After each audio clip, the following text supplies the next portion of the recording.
Jika orang lain menghinamu dengan kata-kata, maka jangan pernah engkau balas. Karena jika engkau balas, maka saat itu juga levelmu akan sama seperti mereka. Assalamualaikum warahmatullahi wabarakatuh. Ahlan wa sahlan di channel Keluarga Bun Ai, keluarga yang bercita-cita selalu bersama sampai surga. Amin amin ya robbal alamin. Ada orang-orang yang Allah lebihkan ujiannya yang kita sendiri kalau mikir, aduh sanggup nggak ya, bisa nggak ya. Tapi terkadang ketika ujian itu hadir, maka Allah akan iringi dengan kekuatan yang bertambah.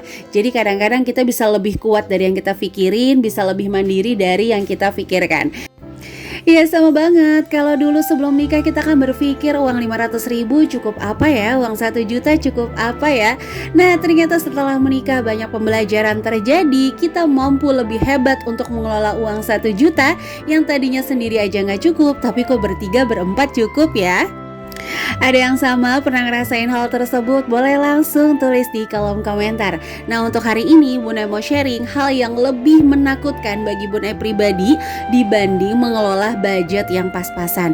Bun Ai bisa ngomong kayak gini karena Bun Ai juga pernah di posisi budget pas-pasan ya teman-teman. Dan balik lagi ya, cukup nggak cukup, pas-pasan, kaya raya itu bagian dari perasaan. Jadi ada yang bilang 4 juta pas-pasan, ada yang bilang 10 juta udah nggak punya uang. Itu balik lagi dari perasaan. Dan jangan pernah meminta orang lain memiliki rasa yang sama seperti kita. Jadi kita jangan pernah bilang kalau aku 10.000 sih cukup, jangan ya teman-teman. Dan kita juga nggak boleh bilang kalau aku 20.000 tuh kurang, itu juga nggak boleh. Kenapa? Karena masing-masing orang memiliki standar kehidupan masing-masing. Oke, dibanding berlama-lama terus teman-teman nanti keburu gumoh.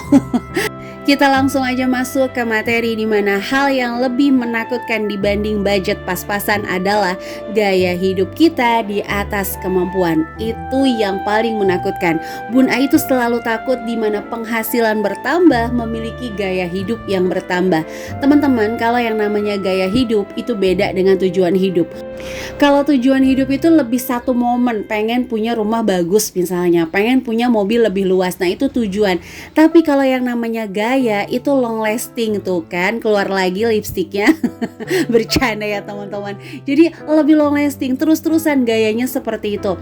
Nah yang paling menakutkan adalah gaya hidup di atas kemampuan. Sementara yang kita tahu bahwa kita bisa menyisihkan kalau ada jarak atau selisih antara kemampuan kita dengan gaya hidup. Contoh nih, kita mampu beli kopi harga Rp50.000, tapi kita mau menabung Rp40.000. Ya udah, akhirnya kopinya kita beli yang 10 ribuan aja. Tapi kalau udah kita mampunya 50.000, belinya 60.000, maka 10 ribunya itu kita harus berhutang untuk memenuhi gaya hidup kita. Jadi balik lagi ya teman-teman, gaya hidup itu lebih seperti kegiatan harian, rutinitas, dan orang lain itu bisa membaca. Kalau tujuan hidup orang itu nggak bisa baca. Oh dia punya tujuan hidup A, nggak bisa dibaca kecuali diceritakan. Tapi kalau gaya hidup orang tuh bisa baca. Oh dia gayanya seperti itu. Oh dia hidupnya seperti itu. Jadi bisa dibaca ya teman-teman. Jadi jangan berarti ketika penghasilan meningkat kita nggak boleh menipu punya mobil lebih bagus, kita nggak boleh nih punya rumah lebih bagus. Itu boleh banget teman-teman, karena itu lebih kepada priority kehidupan. Waduh, ini di hari Kamis nih ya menjelang gajian. Mudah-mudahan vlog kali ini bermanfaat dan bisa sedikit menginspirasi. Kalau teman-teman berkenan boleh bantu Bun Ai share ke seluruh sosial media yang teman-teman punya. Jangan lupa juga nih kalau sharenya di Instagram tag ya keluarga_Bun Ai. Oke lanjut aja ya. Yang lebih menakutkan kembali dari budget kita yang pas-pasan, yang kedua adalah membeli karena pura-pura terdesak. Kok pura-pura terdesak Bun Ai? Yes, karena banyak banget kan kita tuh kalau beli kayak pura-pura. Hutang itu sifatnya akan mendesak teman-teman. Jadi seolah-olah kapan lagi, mumpung, tanggung, ayo. Banyak hadiah, ini mah bukan sombong nih teman-teman. Gaji suami Bun Ai itu nggak gede, tapi kalau hadiah itu sering banget Bun Ai ditelepon nggak Bun Ai ambil. Selamat Anda mendapatkan 175 juta rupiah. Selamat Anda mendapatkan 50 juta rupiah. Itu nggak Bun Ai ambil loh. Ada nggak yang sama sering di SMS hadiah kayak gitu, saking kayanya nih kita ngerasa nggak kita ambil. Bercanda ya teman-teman, itu sih penipuan maksudnya Bun Ai. Jadi benar-benar kita harus pikirin ketika kita ini punya budget pas-pasan, kita uangnya itu ngepas, kalau belanja itu mesti smart banget teman-teman. Jadi jangan pernah kayak Bun Ai nih, jujur aja ya, kamera handphone ini udah gelap banget. Terus ya udahlah ya, suami Bunda kayak, "Ayo, ayo aku mau kok dukung kamu." Tapi Bunda balik lagi, "Nanti dulu, kira-kira handphone yang baru itu bisa nggak sih menghadirkan produktif sesuai dengan harganya?" Itu lebih yang Bunda pikirin. Makanya Bunda pernah bahas kan kalau konsumtif, produktif itu nggak bisa teman-teman nilai dari barangnya. Wah, handphone nih berarti konsumtif, enggak. Wah, rumah nih berarti produktif, itu juga nggak bisa seperti itu ya teman-teman. Meskipun kalau dibilang asetnya meningkat, wah nanti kita bahas kapan-kapan ya. Kalau ini lebih kayak gambarannya sekilas aja. Nah, sama misalnya promo bunga rendah tetap bayar lebih. Itu kuncinya kalau menurut Bun Ai untuk kita tuh nggak mau terdesak oleh keinginan untuk membeli sesaat seperti itu ya teman-teman. Sekali lagi nggak bosan kalau budgetnya pas-pasan. Tapi kalau budgetnya berlebih, uangnya banyak ya udah bebas aja ya. Kalau masih banyak juga transfer aja ke Bun Ai, insya Allah ikhlas terimanya. Bercanda ya teman-teman. Jadi itu. Nah sama nih mungkin kayak teman-teman yang ngerasa budgetnya pas-pasan tapi selalu punya kesempatan untuk berbelanja, itu lebih baik dievaluasi lagi kembali ya teman-teman. Apakah gitu yang teman-teman belanjain jangan dihitung nominalnya, tapi dihitung susahnya teman-teman mengumpulkan rupiah tersebut, sehingga nanti insya Allah keinginan belanja itu bisa lebih ditekan. Nah yang nomor 3 adalah berhutang dengan bismillah. Bismillah udah belibet ya keluar si Bun Ai ya. Tapi tanpa ukuran. Sekali lagi ya teman-teman, yang namanya kita mengatasnamakan Allah, kita juga wajib ukur. Contoh nih, kita pengen masuk surga tapi sholat aja enggak, puasa enggak, zakat enggak. Ya secara ngukur aja diri sendiri. Meskipun ya Allah tuh surga itu hak prerogatifnya Allah gitu, tapi kan balik lagi Allah juga kan punya aturan. Yang masuk surga tuh yang begini. Sama ketika berhutang, ini nggak main-main loh. Financial planner, BI, bahkan siapapun udah ada aturannya. Keuangan sehat kamu itu 30%. Sekarang itu bisa dimaksimum 50% kalau mungkin penghasilannya di atas rata-rata. Ini sebagai contoh aja ya teman-teman. Tapi balik lagi ya, ini adalah pandangan dari ibu rumah tangga biasa. Jadi bukan seorang financial planner apalagi expert. Jadi teman-teman mudah-mudahan bisa menerima saran dari Bun Ai dengan hati yang terbuka ya. Bun Ai benar-benar melihat dari kacamata ibu rumah tangga aja. Sebagai contoh, gaji 10 juta, maksimum kita bisa cicil di angka 3 sampai 4,5. Nah, kita nyicil tuh di 5 sampai 6 juta atau di awal kita 4,5. Oke. Teman-teman lihat suku bunganya. Kira-kira akan imbang gak ya dengan kenaikan gaji saya? Kalaupun imbang, yang harus teman-teman pikirkan adalah oke, berarti naik gaji saya itu sudah terkunci untuk ngebayarin hutang. Itu teman-teman. Padahal kita berharap setelah kenaikan gaji, kita memiliki ruang yang pertama membayar hutang lebih cepat, yang kedua mempersiapkan masa depan lebih baik.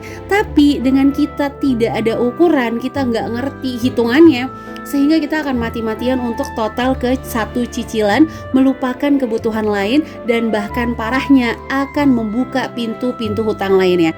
Ini ngomongnya Bunda ngegas banget ya.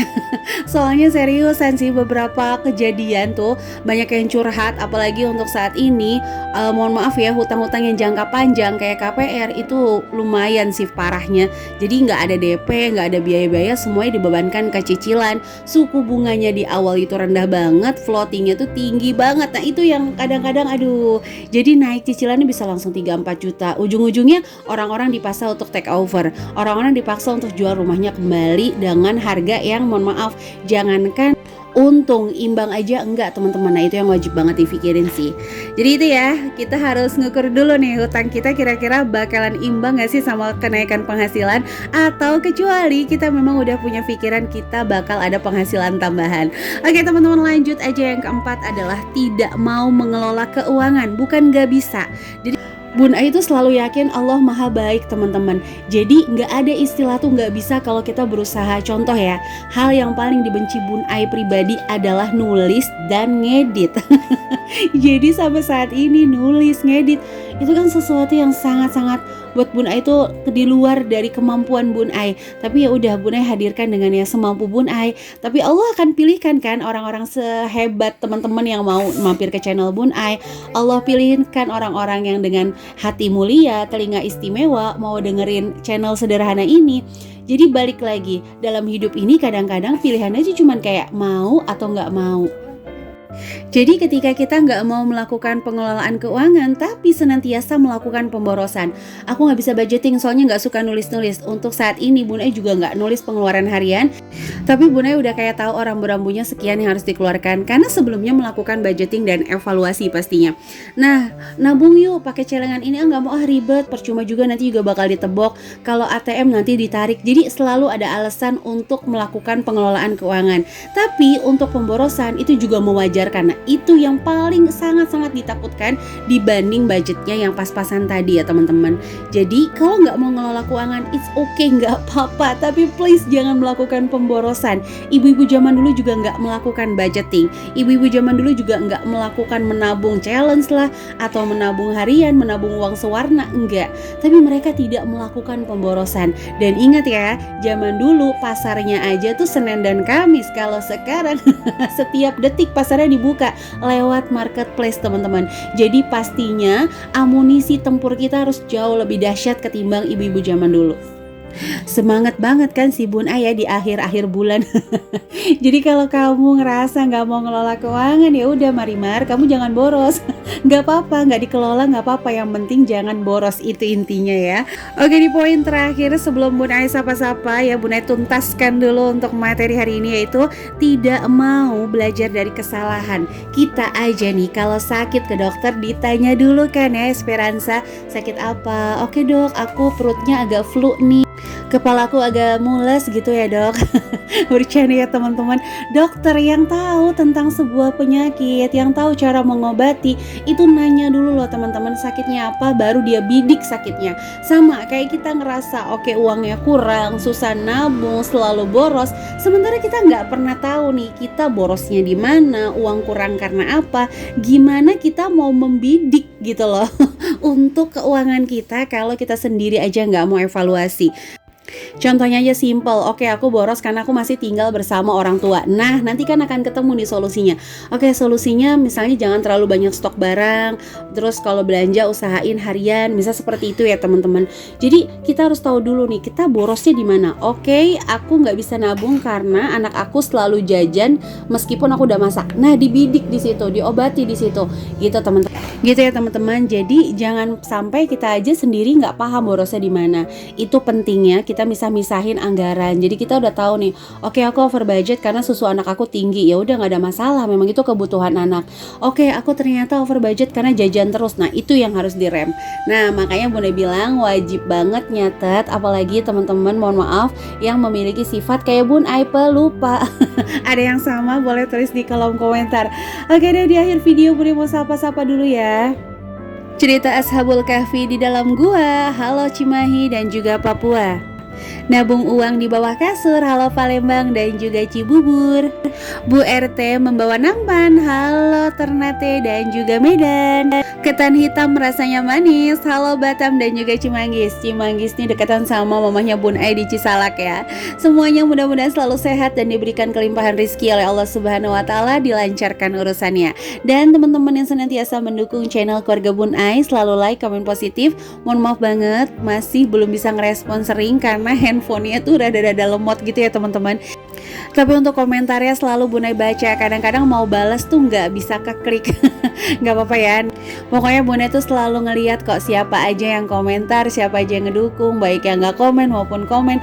Bun Ai selalu ngedoain yang terbaik untuk teman-teman. Dan jangan lupa juga untuk follow IG keluarga Nuskat Bun Ai ya. Dan yang baru bergabung langsung tekan tombol subscribe dan nyalakan lonceng notifikasi sehingga nggak ketinggalan kalau Bun Ai upload video terbaru. Oke deh teman-teman, ini aja yang bisa Bun Ai sharing. Mudah-mudahan ada inspirasi yang bisa diambil.